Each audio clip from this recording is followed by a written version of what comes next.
Hai guys, Assalamualaikum warahmatullahi wabarakatuh.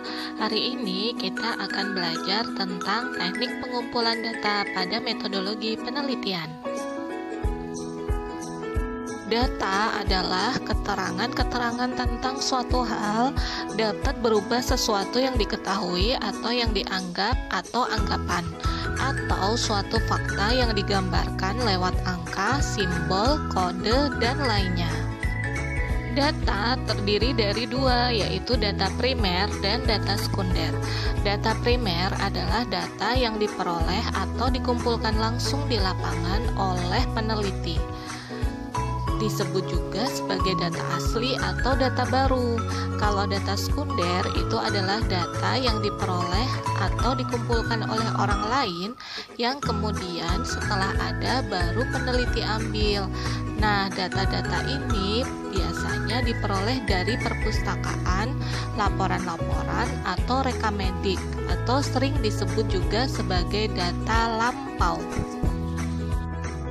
Berdasarkan waktu pengumpulannya, data akan dibagi menjadi data berkala atau time series, yaitu data yang terkumpul dari waktu ke waktu untuk menggambarkan perkembangan suatu kegiatan. Contohnya, misalkan kamu mengambil data tekanan darah dari hari pertama, hari kedua, ketiga, keempat, kelima, keenam, ketujuh. Nah, itu semua datanya disebut data time series. Jadi, satu orang itu memiliki banyak data. Kemudian yang kedua itu adalah data cross-sectional atau potong lintang, yaitu data yang terkumpul pada suatu waktu tertentu untuk memberikan gambaran perkembangan suatu kegiatan atau keadaan pada waktu itu. Jadi, satu responden itu hanya memiliki satu data. Menurut sifatnya, data dibagi menjadi dua, yaitu data kualitatif dan data kuantitatif. Data kualitatif adalah data yang berbentuk narasi atau kata-kata dan bukan berbentuk angka. Sedangkan kalau data kuantitatif itu adalah data yang berbentuk bilangan atau angka. Menurut tingkat pengukurannya, data dibagi menjadi 4 jenis, yaitu data nominal, data ordinal, data interval, dan data rasio. Kalian sudah tahu perbedaannya ya? Nah, data-data ini bisa kalian lihat perbedaannya pada slide berikutnya, yaitu misalkan dari contoh hasil lomba, anak SDIT Insan Utama, SD Tumbuh, dan SD Negeri Karangjati itu merupakan jenis data nominal. Kemudian mereka mendapatkan nilai 86, 83, 78 itu merupakan data interval, di mana dia tidak ada nol mutlaknya karena mereka nilainya tidak ada angka nol. Kemudian mereka dapat peringkat juara 1, juara 2, dan juara 3. Itu merupakan data ordinal karena memiliki klasifikasi atau kategori.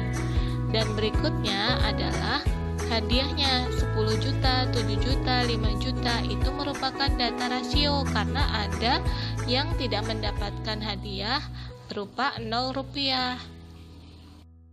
Pengumpulan data adalah pencatatan peristiwa-peristiwa atau hal-hal atau keterangan-keterangan atau karakteristik-karakteristik sebagian atau keseluruhan elemen populasi yang akan menunjang dan atau mendukung penelitian.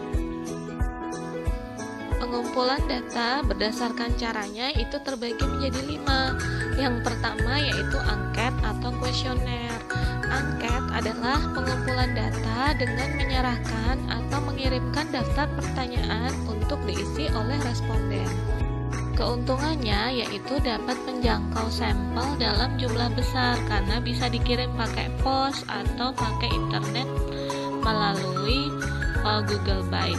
Kemudian biayanya biasanya relatif murah serta dia tidak terlalu mengganggu responden karena pengisiannya itu bisa ditentukan oleh responden itu sendiri. Tetapi dia juga punya kerugian loh guys. Salah satunya adalah persentase untuk dikembalikan itu relatif rendah. karena kadang ketika disebarkan lewat internet tidak semua berkenan untuk mengisi. Kemudian kadang dia hanya bisa untuk responden yang mampu membaca dan menulis. Kalau nggak dengan responden yang membaca dan menulis, maka pengisian kuesioner itu harus didampingi. Dan yang terakhir, seringnya ada kesalahan menafsirkan dari pertanyaan atau pernyataan pada kuesioner atau angket tersebut. Supaya angket itu efektif, ada beberapa komponen yang harus diperhatikan. Yang pertama yaitu ada subjeknya, individu atau lembaga yang melaksanakan penelitian. Yang kedua ada ajakannya, yaitu permohonan dari peneliti kepada responden untuk turut serta mengisi secara aktif dan objektif. Yang ketiga itu ada petunjuk pengisian angket supaya mudah dimengerti dan tidak bias. Dan yang terakhir yaitu ada pertanyaan atau pernyataan beserta tempat mengisi jawabannya, baik secara tertutup, semi tertutup maupun terbuka. Dalam membuat pernyataan atau pertanyaan pada angket atau kuesioner itu kita harus memperhatikan 6 hal. Yang pertama adalah pertanyaan tersebut harus jelas dan tidak meragukan. Yang kedua, hindari pernyataan yang bermakna ganda. Contohnya begini, kereta pada orang Indonesia dikatakan sebagai alat transportasi yaitu kereta api. Tetapi pada Sumatera Utara, kereta itu dianggap sebagai sepeda motor.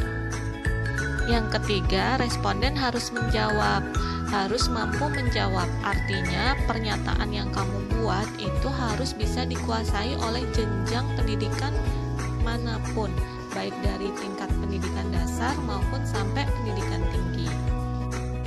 Yang keempat, pernyataan atau pertanyaannya harus relevan dengan variabel yang akan kamu ukur.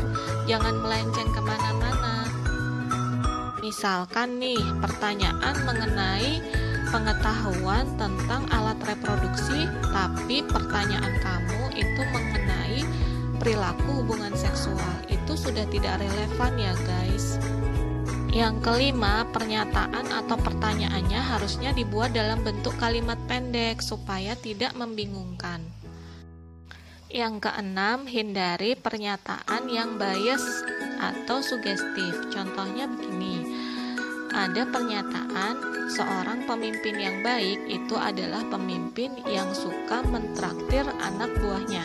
Itu adalah pernyataan yang bersifat sugestif atau mempengaruhi. Berdasarkan bentuk pertanyaan atau pernyataannya, angket itu ada 3 jenis, yaitu angket terbuka yang memberikan kebebasan kepada responden untuk memberikan jawaban atau pendapatnya. Yang kedua, itu adalah angket tertutup yang terdiri ada pilihan-pilihan tertentu yang harus dicentang untuk menentukan jawabannya. Yang ketiga, itu adalah angket semi terbuka. Contohnya, ada beberapa pilihan, kemudian ditambah item pilihan yang berupa lainnya, yang mana lainnya itu diberikan titik-titik atau jawaban isai. Instrumen yang kedua yaitu wawancara. Wawancara itu merupakan teknik pengumpulan data dengan mengajukan pertanyaan langsung oleh pewawancara kepada responden, sehingga jawaban-jawaban tersebut akan dicatat atau direkam. Nah, instrumennya disebut sebagai lembar wawancara, sedangkan teknik pengumpulan datanya disebut sebagai wawancara.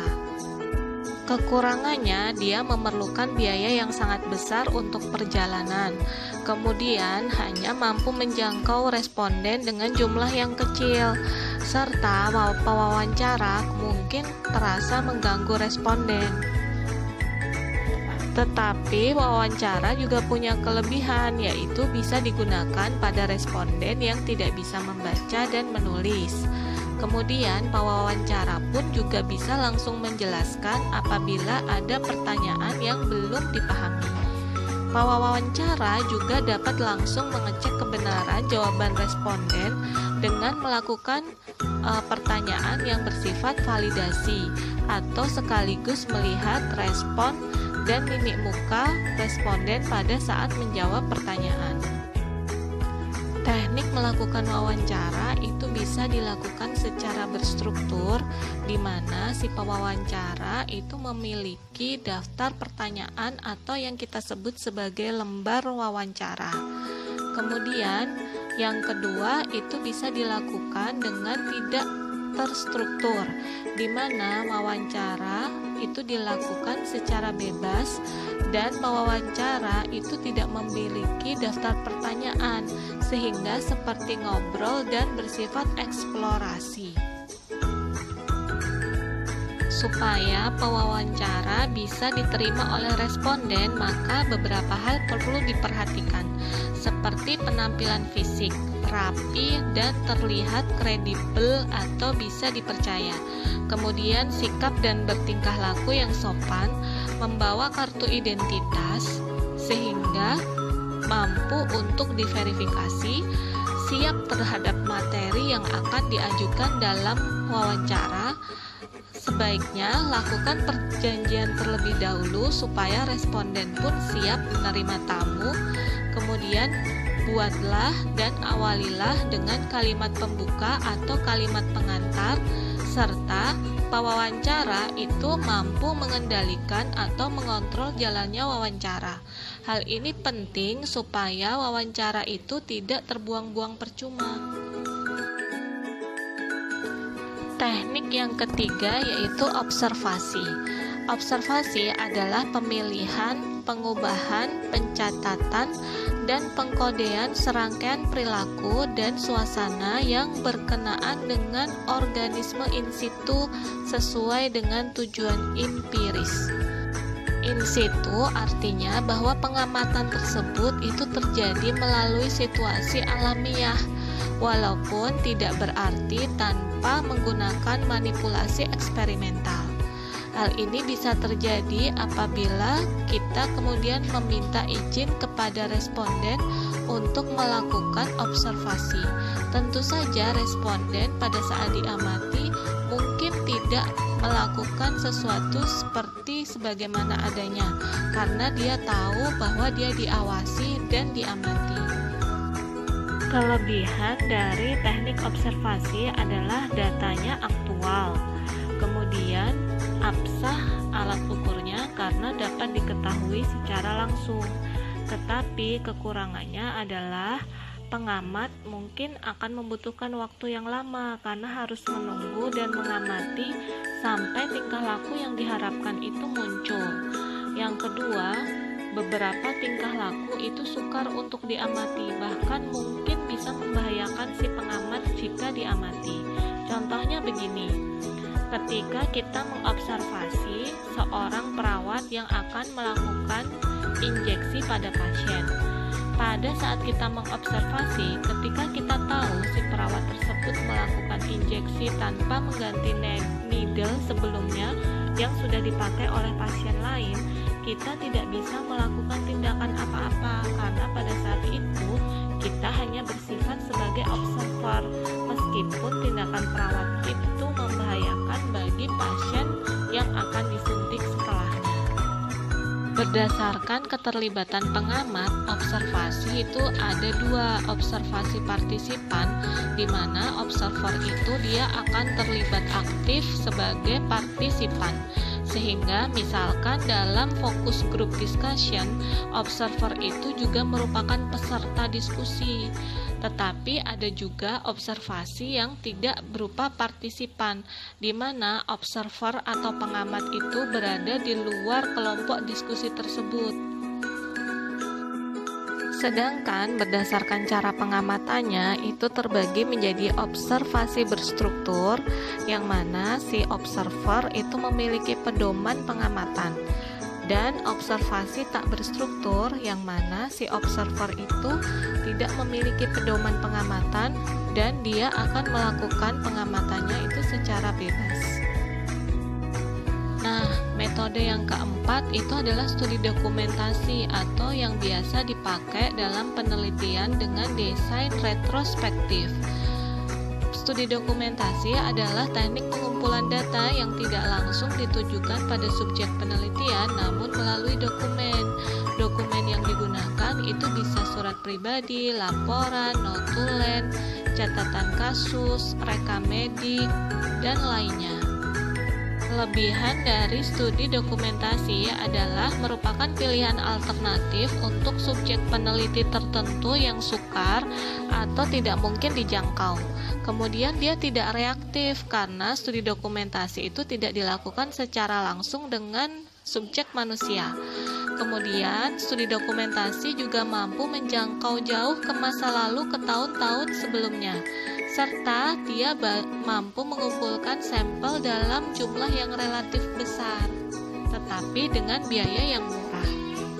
Kekurangannya adalah biasanya datanya akan bias, kemudian sering tidak komplit, dan formatnya tidak baku. Pengumpulan data yang kelima yaitu mengenai teknik analisis isi. Itu adalah studi yang biasanya dilakukan pada ilmu-ilmu sosial. Analisis ini dapat digunakan untuk menganalisis semua bentuk seperti berita di surat kabar, buku, puisi, lagu, lukisan, pidato, teater, dan lainnya. Pengumpulan data berdasarkan banyaknya data yang diambil itu ada dua, yaitu secara sensus maupun secara sampling. Sensus adalah cara pengumpulan data dengan mengambil elemen atau anggota populasi secara keseluruhan untuk diselidiki. Nah, data ini kemudian bisa dijadikan parameter atau data yang sebenarnya. Sedangkan sampling itu adalah cara pengumpulan data yang mengambil sebagian elemen anggota populasi untuk diselidiki, sehingga data ini disebut sebagai data perkiraan atau estimate value. Menurut fenomena sosial yang diukur, skala itu ada dua, yaitu skala untuk mengukur perilaku susila atau kepribadian, serta skala untuk mengukur berbagai aspek budaya lain dan lingkungan sosial. Skala sikap itu ada 5, yaitu skala Likert, skala Gatman, rating scale, semantik diferensial, dan skala Thurston. Likert scale adalah skala yang digunakan untuk mengukur sikap, pendapat, dan persepsi seseorang tentang fenomena sosial. Melalui skala Likert, variabel yang diukur dijabarkan menjadi subvariabel atau domain. Kemudian subvariabel itu dijabarkan menjadi komponen-komponen yang dapat diukur atau indikator. Indikator inilah kemudian dijadikan titik tolak untuk menyusun item instrumen yang dapat berupa pertanyaan atau pertanyaan yang kemudian dijawab oleh responden. Ciri dari Likert scale adalah memiliki gradasi dari sangat positif sampai sangat negatif. Rentangnya bisa terserah peneliti, bisa 4, bisa 3, atau bisa 5. Misalnya sangat setuju, ragu-ragu, tidak setuju, itu berarti hanya 3 scoringnya. Sangat setuju, setuju, ragu-ragu, dan tidak setuju, berarti ada 4 scoring. Dan sangat setuju, setuju, ragu-ragu, tidak setuju, sangat tidak setuju, berarti ada 5 scoring. Yang kedua adalah skala Gatman. Skala ini didapat jawaban yang tegas, ya tidak, benar, salah, positif, negatif, pernah, tidak pernah. Penelitian dengan skala Gatman ini dapat dibuat dalam bentuk pilihan ganda, dapat juga dibuat dalam bentuk checklist. Jawaban diberi skor tertinggi 1 dan terendah 0. Berbeda dengan skala Likert ya guys. Kalau skala Likert itu tidak ada angka 0-nya. Paling rendah 1 dan paling tinggi tergantung Anda. Anda mau 3 pilihan, 4 pilihan, atau 5 pilihan. Tetapi kalau skala Gatman itu ada nilai 0-nya sebagai angka terendah dan nilai tertinggi 1 sebagai angka yang paling tinggi. Semantik diferensial itu merupakan skala pengukuran sikap yang bentuknya tidak checklist atau pilihan ganda, tetapi tersusun dalam satu garis kontinum yang jawabannya sangat positif terletak di sebelah kanan garis dan jawaban yang negatif terletak di sebelah kiri baris. Seperti skala nyeri itu loh guys. Rating scale itu contoh paling gampang adalah skala nyeri, tetapi sebenarnya ini juga bisa dipakai untuk mengukur sikap atau mengukur persepsi terhadap fenomena yang lainnya. Contohnya ada pada kenyamanan ruang lobi kampus Unisa 5, 4, 3, 2, 1, di mana 5 adalah bagus banget dan 1 itu adalah buruk banget. Nah, seperti itu. Pernyataan itu ada dua jenis, ada pernyataan favorable, yaitu pernyataan yang mendukung atau memihak objek penelitian atau pernyataan positif, dan pernyataan yang unfavorable atau pernyataan yang tidak mendukung atau tidak memihak atau pernyataan negatif. Nah, contohnya bisa kamu lihat di slide ini ya. Favorable itu misalkan saya senang berdiskusi dengan orang tua, sehingga skor yang tertinggi itu adalah yang sangat positif. Sedangkan unfavorable itu misalkan saya tidak senang berdiskusi dengan orang tua, sehingga skor yang paling rendah itulah yang terbagus, yaitu skor yang paling negatif. Nah, kita buat contoh menghitung kategorisasi dengan cara sederhana. Misalkan kamu di kuesionernya ada 17 item pertanyaan atau item pernyataan. Nah, skala data yang kamu gunakan adalah skala Likert dengan 4 pilihan jawaban. Ingat ya, Likert itu nggak ada angka 0, jadi terendahnya nilainya 1 dan tertingginya nilainya 4. Kamu punya 3 kategori sebagai parameter dari variabel kamu. Misalkan variabel kamu merupakan pengetahuan baik, pengetahuan sedang, dan pengetahuan buruk.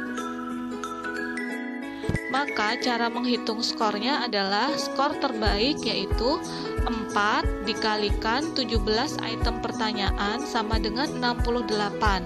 Skor terendah yaitu 1 dikalikan 17 item pertanyaan itu adalah 17. Nah, cara menentukan rentang skornya adalah skor terbaik dikurangi skor terendah. 68 dikurangi 17 sama dengan 51. Karena kamu punya 3 kategori, maka 51 itu tadi dibagi 3 sama dengan 17 kan. 17 itu jadi rentangnya. Sehingga skor dikatakan buruk jika skor yang kamu dapat itu 17 sampai 34.